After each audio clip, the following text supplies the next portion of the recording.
রাস্তায় ধানের চারা লাগিয়ে রাস্তা সংস্কারের দাবিতে প্রতিবাদ দেখালো গ্রামবাসী। শিলান্যাসের পরে আর সংস্কারের মুখ দেখেনি গ্রামীণ রাস্তা। বর্ষা নামতেই জল কাদা জমে চলাচল কার্যত অসম্ভব হয়ে উঠেছে। সেই দুর্ভোগ থেকে ক্ষোভে ফেটে পড়েছেন পূর্ব মেদিনীপুরের তমলুক ব্লকের মদনমোহন চক ও আশেপাশের গ্রামের বাসিন্দারা। রাস্তার বেহাল দশার প্রতিবাদে ধানের চারা রোপণ ও টায়ার জ্বালিয়ে বৃহস্পতিবার সকালে বাঁকুড়া মোড়ে প্রধান সড়কে অবরোধে সামিল হন শতাধিক গ্রামবাসী। প্রায় ঘণ্টাখানেক এই বিক্ষোভ চলায় স্তব্ধ হয়ে যায় যান চলাচল, তৈরি হয় তীব্র যানজট। শেষ পর্যন্ত প্রশাসনের হস্তক্ষেপে অবরোধ ওঠে, তবে এলাকা জুড়ে তৈরি হয় ব্যাপক চাঞ্চল্য। স্থানীয় সূত্রে জানা গিয়েছে, শ্রীরামপুর ১ নম্বর গ্রাম পঞ্চায়েতের অন্তর্গত প্রায় ২ কিলোমিটার দীর্ঘ মদনমোহন চক রাস্তাটি বহু বছর ধরে বেহাল অবস্থায় রয়েছে। বর্ষার সময় পরিস্থিতি আরও খারাপ হয়ে পড়ে। কাঁচা মোরাম রাস্তা পরিণত হয় কাদার স্তরে। প্রতিদিন এই রাস্তা দিয়ে স্কুল পড়ুয়া, কর্মজীবী মানুষ, রোগী এবং জরুরি পরিষেবার গাড়ি চলাচল করে। ফলে গ্রামবাসীদের দুর্ভোগ চরমে পৌঁছেছে। পার্শ্ববর্তী কালাগন্ডা, শ্রীকণ্ঠা, কালাগন্ডা, শ্রীরামপুর, পূর্বনখা সহ একাধিক গ্রামের হাজারের বেশি মানুষ প্রতিদিন এই রাস্তা ব্যবহার করেন।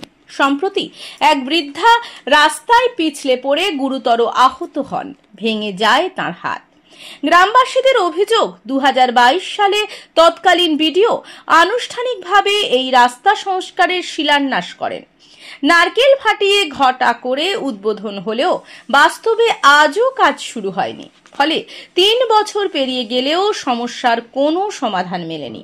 তাই বৃহস্পতিবার সকাল ১০টা নাগাদ শতাধিক বাসিন্দা বাঁকুড়া মোড়ে জমায়েত হয়ে বিক্ষোভ শুরু করেন। কাদা জমা রাস্তায় ধানের চারা পুঁতে টায়ার জ্বালিয়ে রাস্তা অবরোধ করে প্রশাসনের বিরুদ্ধে ক্ষোভ প্রকাশ করেন।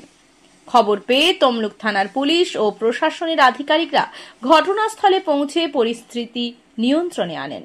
আলোচনার মাধ্যমে গ্রামবাসীদের আশ্বস্ত করার পর অবরোধ তুলে নেওয়া হয়।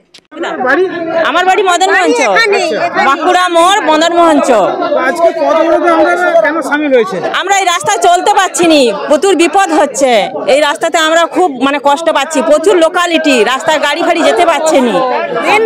মেন রাস্তায় যদি এইরকম হয় আমরা কি করব? আর যেই দাদা এইরকমই রাস্তাটাকে আজ অকেজ করে রাখছে, সেই দাদা তো সব টাকা পয়সা মেরে নিয়েছে, মেরে এই পঞ্চায়েত দাদা সেই তো রাস্তার মাপ নিয়ে যে এইরকমই তাদের রাস্তাঘাট সব করে নিয়েছে, ঘর বাড়ি পুকুর কেটে নিচ্ছে, সাবমার্সিবল বসে নিচ্ছে, সব রকমই আমাদের অসুবিধা হচ্ছে। অরূপ কান্ডার নিজে তার সাবমার্সিবল ঢুকে নিচ্ছে, আর হচ্ছে নিজের রাস্তা বাঁধে নিচ্ছে, দর্শকের রাস্তার বাঁধায়নি। বাঁধকে আসছিলাম দরকারের জন্য, পড়ে যে হ্যাঁ ও রাস্তা ছাড়া আমাদের রাস্তাই নেই, তো ওটাই তো ওই রাস্তা, ওইটাই মেন রাস্তা। বাড়ি হচ্ছে মদনমোহন চক। তারপরে ওই এসে পড়ে গেছে, ওই হাত পুরো ভেঙে গেছে, একবারে গুঁড়া হয়ে গেছে, পাত রাত বসিয়ে অপারেশন হচ্ছে। কতদিন ধরে এই রাস্তাটা বেহাল হয়ে পড়ে আছে? 25 বছর আমরা যা আসছি, 25 বছর এসেই দেখিনি। কেউ একটা মোরামও দেয়নি, কিছু দেয়নি। সুমিত্রা, বাঁকুড়া। আমাদের রাস্তার জন্য। আপনাদের কোন গ্রাম? মদনমোহন চক।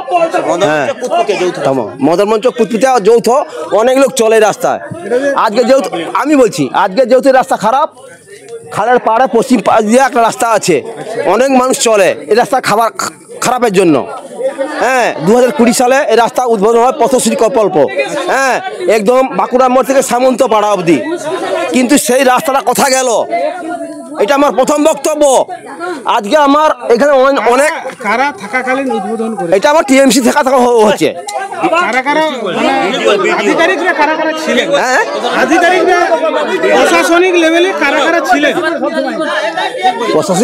প্রশাসনিক কারা কারা ছিলেন আমি বলতে পারবো না। ভিডিও ছিল, এবার কোন ভিডিও ছিল এখন তো যেহেতু ব্লক চেঞ্জ হয়েছে, আমি বলছি তখন আমাদের ভিডিও ছিল বা আমাদের ছিল মানে এ সদস্য, হ্যাঁ, একটা অঞ্চলে যেহেতু টিএমসির একটা এখন বিজেপি টিএমসির, হ্যাঁ, এইবার এই রাস্তাটা কোন দিকে গেল এইটা আমার বক্তব্য।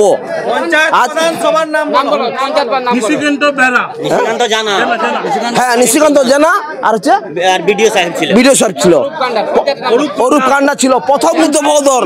তারপর আমার রাস্তা গ্রামে দীর্ঘ রাস্তা হয়ে গেছে, তারপরে আমাদের এই রাস্তাটা হবে, আজ পর্যন্ত হয়নি। কেন আমরা অবরোধ করছি আজকে?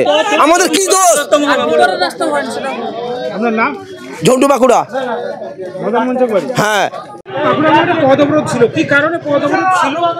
কারণ আমাদের 20 সালে বিগত প্রাক্তন বিডিও গোবিন্দ দাস মহোদয় এই রাস্তাটি উদ্বোধন করেছিল, আজ পর্যন্ত হয়নি। সেই কারণ মদনমোহন চক বাঁকুড়া মোড়ের রাস্তা, এছাড়া এইখানে হসপিটাল আছে, 4-5খানা গ্রামের লোক যাতায়াত করে, তারা কোনোভাবেই যেতে পারছে না, মহিলারা যেতে পারছে না, তারা হাত ভেঙে যাচ্ছে, পড়ে যাচ্ছে, রাস্তায় ধান রুয়ে দিচ্ছে, যেটা আমরা লক্ষ্য করলাম। অবিলম্বে যাতে রাস্তাটি হয় তার জন্য পথ অবরোধ করছিলাম, কিন্তু প্রধান সাহেব আর আইসির তমলুক আইসির অনুমোদন ক্রমে আমরা তুলে নিলাম। যদি আমাদের সমাধান না হয় আগামীকাল থেকে আমরা কন্টিনিউ প্রসেস করব। এইটা আমরা আইসি সাহেবের সঙ্গে কথা হচ্ছে, আপাতত চলার মতো এই মুহূর্তে তো ঢালাই হচ্ছে নি, চলার মতো ব্যাটস দিয়ে ফেলে রাস্তা করে দেওয়া হবে। তারপরে 1 নম্বরে ওটা যেহেতু রাস্তাটি আছে 1 নম্বরে দেখবেন এই কথাবার্তা ওটাই শুরু, ব্লকের মধ্যে কাজ শুরু হলে এইটাই করবে। কারণ কেন্দ্র সরকার এই 100 দিনের কাজ বন্ধ থাকার জন্য টাকা পায়নি, সেই কারণে এই রাস্তাটি হয়নি। আগামী দিনে আবার কোর্টের অনুমোদন ক্রমে আগস্ট মাসে 100 দিনের কাজ শুরু হবে। অতএব আমরা ভাবছি রাস্তাটি আমাদের ঢালাই হবে, এটা আমরা আশ্বস্ত রাখছি। আজকে আমরা 5 জন বিডিও সাহেবের কাছে যাচ্ছি, ওনার সঙ্গে কথা বলে যদি শুরু হয় ভালো, না হলে আমরা লাগাতার আন্দোলনে আর পথ অবরোধ করব। আমার নাম সোমনাথ পাত্র, শ্রীরামপুর 2 গ্রাম পঞ্চায়েতের সদস্য। বেহাল রাস্তা বহু বছর ধরে পড়ে আছে, বা এখানকার গ্রামবাসীদের অভিযোগ যে উদ্বোধন হয়ে গেছে তারপরেও রাস্তা হচ্ছে 5 বছর আগে উদ্বোধন হয়ে গেছে। কি বলবেন? আমি তো এই এলাকার প্রধান। এই এলাকার মানুষদের যে ক্ষোভ প্রতিবাদ, এটা অত্যন্ত স্বাভাবিক বিষয়। কারণ বিগত 5 বছর পূর্বে এই রাস্তার উদ্বোধন হয়েছিল, তৎকালীন বিডিও এসে, এবং আমাদের শ্রীরামপুর 2 গ্রাম পঞ্চায়েত তখন তৃণমূল পরিচালিতই ছিল। উদ্বোধন হওয়ার পরেও আজ পর্যন্ত কাজ হয়নি। এবং আমার যতদূর জানা, তমলুক পঞ্চায়েত সমিতির আন্ডারে আমাদের শ্রীরামপুর 2 গ্রাম পঞ্চায়েতে একটা বুথেই প্রায় 30 লক্ষ টাকার কাজ হয়েছে, যেগুলো এর থেকে কম গুরুত্বপূর্ণ। কিন্তু এই যে রাস্তাটা, এখানে প্রাইভেট স্কুল রয়েছে, হসপিটাল রয়েছে এবং বিরাট জনবসতি। একটা রুগী যদি এই মুহূর্তে হয়ে যায়, রুগীকে দোলনায় করে নিয়ে আসতে হবে। হয়তো প্রাথমিক পর্যায়ে আমি ব্যাটস দিয়ে রিপেয়ারিং করে দেবো, কিন্তু সেটা কয়েক সপ্তাহের জন্য মাত্র। স্থায়ী সমাধান অবশ্যই প্রয়োজন। আমি তমলুক পঞ্চায়েত সমিতি সহ জেলা পরিষদকে অনুরোধ করব, এই মানুষদের প্রতিবাদ এবং ক্ষোভকে সম্মান জানিয়ে যত দ্রুত সম্ভব ঢালাই রাস্তা নির্মাণ হয়, সেটার আমি অনুরোধ রাখব। আমার নাম শান্তনু নায়ক, শ্রীরামপুর 2 গ্রাম পঞ্চায়েত প্রধান। বিজ্ঞাপনের চমক নয়, আছে আগামী দিনের প্রতিশ্রুতি, মানে কর ফ্যাশন। ছেলেদের যাবতীয় নিত্য নতুন পোশাকের বিপুল সম্ভার নিয়ে নবরূপে সজ্জিত কর ফ্যাশন। বিশেষ করে মনে রাখবেন, আমাদের নতুন সংযোজন ছোট ছেলেদের পোশাকের বিপুল সম্ভার। আমাদের ঠিকানা ময়না রবিবারের বাজার। আমাদের আরেকটি শাখা বলাইপন্ডা বাজার, চৌরাস্তার দক্ষিণে ময়না। মনের মতন পোশাক মানেই কর ফ্যাশন। ছাদ মানে আমাদের পরিবারের সুরক্ষা, শান্তি আর স্বস্তির ছায়া। কিন্তু বছরের পর বছর ধরে রোদ, বৃষ্টি, ধুলো আর ফাটল সব মিলিয়ে আপনার বাড়ির ছাদ হয়ে পড়ছে দুর্বল। রোদের গরমে ঘরের ভিতরে থাকা দায়, বৃষ্টির সময় ছাদ ছুঁয়ে জল পড়ে। সমাধান একটাই, রুফ ডক্টর।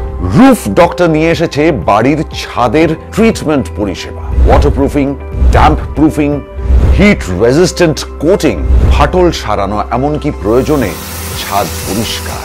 আমাদের আছে 20 বছরের অভিজ্ঞতা ও আধুনিক প্রযুক্তি আর প্রশিক্ষিত অ্যাপ্লিকেটর টিম, গ্যারান্টি সহ পরিষেবা, লিখিত ওয়ারেন্টি, বাজেট ফ্রেন্ডলি প্রাইস আর সময় মতো ডেলিভারি। বাংলার ঘরে ঘরে এখন ছাদ ভালো রাখার দায়িত্ব নিয়েছে রুফ ডক্টর। আপনার বাড়ি সুস্থ থাকলে তবেই তো পরিবার থাকবে নিশ্চিন্ত, তাই না? আপনার বাড়ির ছাদের সুরক্ষা roof doctor. Healthy roofs, happy homes, don't delay, call today.